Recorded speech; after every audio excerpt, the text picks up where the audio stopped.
आज की next class है। क्लास में सारे विद्यार्थियों को मैं आज ये बताना चाहता हूँ कि सबसे पहले हम जब भी जॉब करने जाते हैं तो जॉब करने में वहाँ पर हमको क्या होता है कि कुछ सैंपलों की ज़रूरत होती है जो कि हमें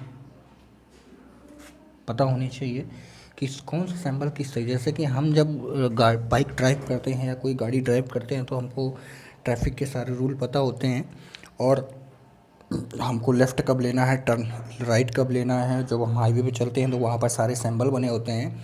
जैसे कि आप सबको पता होगा कि हमारे डॉक्टर का सिंबल प्लस का होता है, रेड प्लस होता है। बट वर्कशॉप में या टेक्निकल क्षेत्र में सूचनात्मक इसको सिंबल कौन सा सिंबल बोलते हैं, तो ये कौन सा सिंबल होता है, इन्फॉर्मेशन सिंबल। ओके, जो हमारा प्लस का होता है। तो आपको बता दूं सुरक्षा सिंबल यानी सेफ्टी सिंबल कितने होते हैं। सबसे पहले होता था निषेधात्मक संकेत, फिर अनिवार्य संकेत, चेतावनी संकेत और सूचनात्मक संकेत।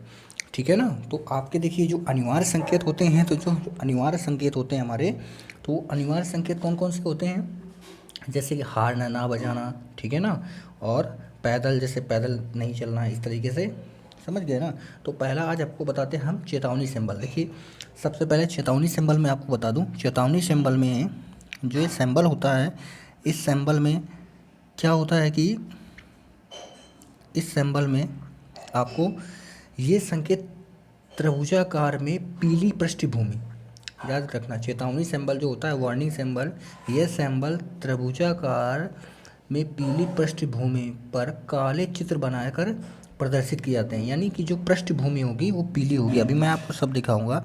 आपको मैं ये चाहता हूँ बेटर क्लास दूँ आपको और अच्छी क्लास दूँ। देखिए आप देख सकते हैं कि जो इनकी पृष्ठभूमि है वो कैसी है, पीली है। ठीक है ना, पीली येलो है ना।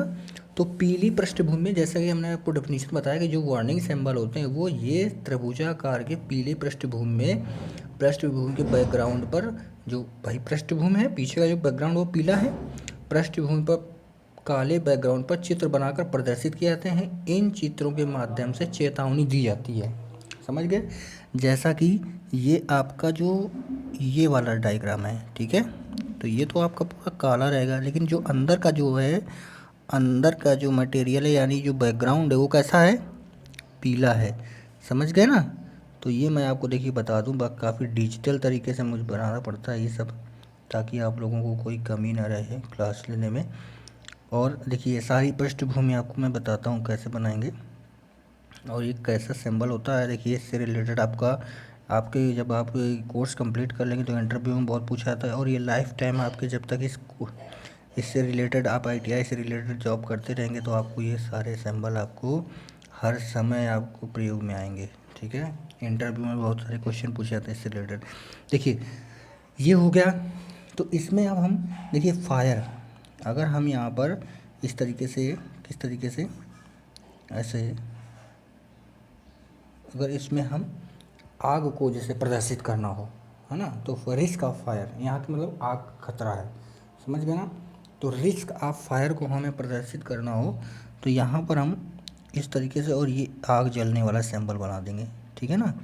तो ये क्या हो जाएगा, risk of fire, risk of fire. ठीक है, ये आग का खतरा हो जाएगा, आग। और यहाँ पर जैसे मैं एक रिस्क ऑफ इलेक्ट्रिक शॉक, है ना, तो इलेक्ट्रिक शॉक को हम इस तरीके से प्रदर्शित करते हैं ना, इस तरीके से, यानी कि ये शॉर्ट सर्किट हो जाता है, इलेक्ट्रिक शॉर्ट। ठीक है। और जैसे हमें डेंजर का, है ना, तो ये एक जैसे ऐसे हड्डी का जैसा पुतला बना दिया जाता है, डेंजर का हो जाता है ये। और इसी तरीके से मतलब ये इस तरीके से किए जाते हैं। ये आपका आग का हो गया, ये आपका ये सॉफ्ट का हो गया, शॉक का हो गया, ऐसे करके। तो आपको बता दूं, आपको चेतावनी सिंबल में risk of fire, risk of electric short, ठीक है ना, टॉक्सिक हैजर्ड और लेज़र, तो इसकी सारी सब की PDF मैं आपको प्रोवाइड करा दूंगा, सिंबलों की, कौन कौन से सिंबल होते हैं, कैसे होते हैं। ठीक है ना। तो ये जो है आपकी क्लास बहुत ज़रूरी थी। इसके बाद आपको बता दूं कि वर्कशॉप में जब भी हमें कोई दिक्कत होती है, या मान लीजिए अचानक कभी भी हमको कोई प्रॉब्लम हुई, या हम इंजर्ड हो गए या हमें करंट लग गया, तो हम लोग क्या करते हैं, सबसे पहले फर्स्ट एड यानी प्राथमिक उपचार करते हैं। क्या करते हैं? फर्स्ट एड करते हैं। तो फर्स्ट एड में क्या क्या आता है? फर्स्ट एड, ठीक है ना, फर्स्ट एड यानी प्राथमिक उपचार।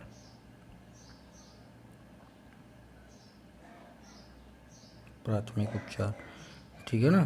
तो प्राथमिक उपचार में किसी भी दुर्घटनाग्रस्त व्यक्ति का डॉक्टर के आगमन से पूर्व, यानी जब भी हम जो है वर्कशॉप में कोई दुर्घटना होती है किसी भी एम्प्लॉय को, किसी भी कर्मचारी को, तो उसके डॉक्टर के आने से पूर्व जो उपचार किया जाता है, समझ गए ना। देखिए परिभाषा को समझिए, इधर भाषा बहुत कुछ आती है। किसी भी दुर्घटनाग्रस्त व्यक्ति का डॉक्टर के आगमन के पूर्व किसी किए जाने वाले उपचार को क्या कहते हैं? फर्स्ट एड यानी प्राथमिक उपचार कहते हैं। इस कार्य के लिए कार्यशाला में फर्स्ट एड बॉक्स होना जरूरी होता है, जिसके फलस्वरूप जो है विद्युत के झटके से पीड़ित व्यक्ति के उपचार के लिए किसी सहायता के द्वारा डॉक्टर को बुलाकर, पहले जब जैसे मान लीजिए कोई व्यक्ति दुर्घटनाग्रस्त हो जाता है तो उसको हम पहले क्या करते हैं, फर्स्ट एड बॉक्स से उसका नॉर्मल ट्रीटमेंट करते हैं, फिर डॉक्टर को बुलाकर उसका पूरा उपचार कराते हैं, ठीक है। तो पहला पॉइंट क्या हुआ?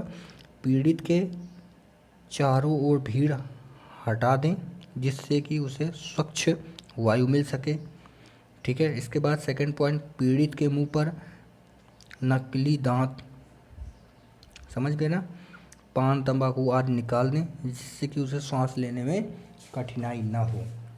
फर्स्ट एड बॉक्स बता रहा हूँ, फर्स्ट एड बॉक्स के नियम क्या है।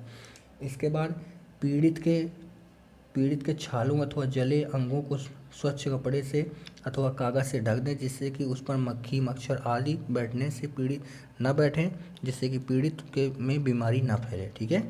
पीड़ित यदि कमरे में हो तो खिड़की दरवाजे आदि खोल दें जिससे कि स्वच्छ वायु आ सके। तो इस बात को आप समझ गए।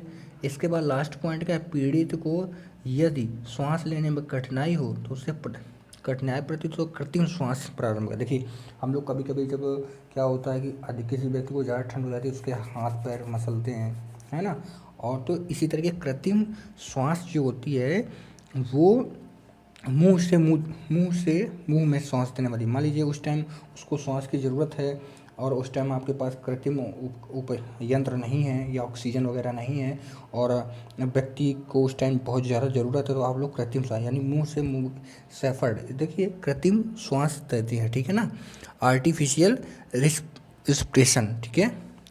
अब इसमें देखिए कृत्रिम श्वास कई प्रकार की होती है। सिल्वेस्टर विधि होती है, प्रथम स्थिति, द्वितीय स्थिति यानी first position, second position, third position, इस तरीके से जो है श्वास दी जाती है।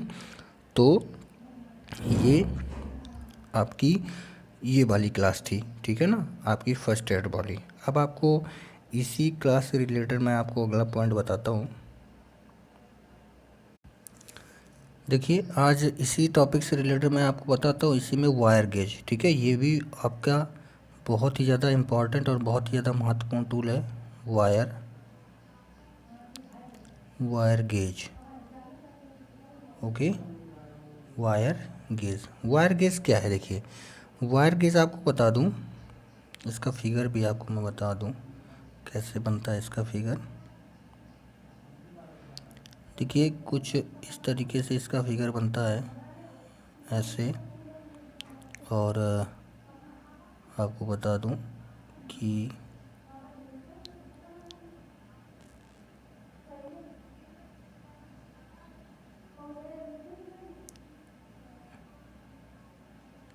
इस तरीके से ही बनता है इसका फिगर, बाकी आप लोग देख लीजिएगा, ठीक है ना।